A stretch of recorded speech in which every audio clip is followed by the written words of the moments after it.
As the story goes, the fear caused by a lightning bolt made Luther go against his father's wishes and vow to God that he would become a monk. This vow weighed heavily on Luther's conscience for years until he encountered the Apostle Paul's understanding of the righteousness of God and justification by faith alone. Luther likened this experience to having the gates of heaven opened wide. It freed him in his relationship with God, and it gave him a new perspective on what it means to serve as preacher of the gospel.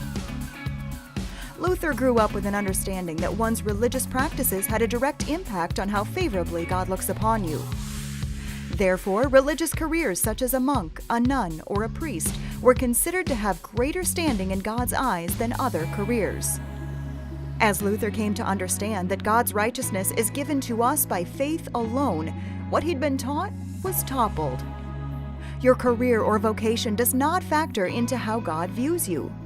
Put another way, Luther understood that the only difference between a monk, a farmer, or a cook is the way they serve the neighbor, not the way God views each of these vocations. Luther ended up recognizing that the monastic vows actually conflict with the Apostle Paul's confession that God's righteousness is given to us apart from the law and apart from anything we do.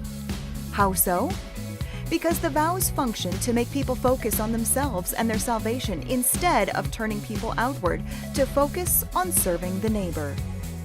This new way of thinking changed Luther's role in the world.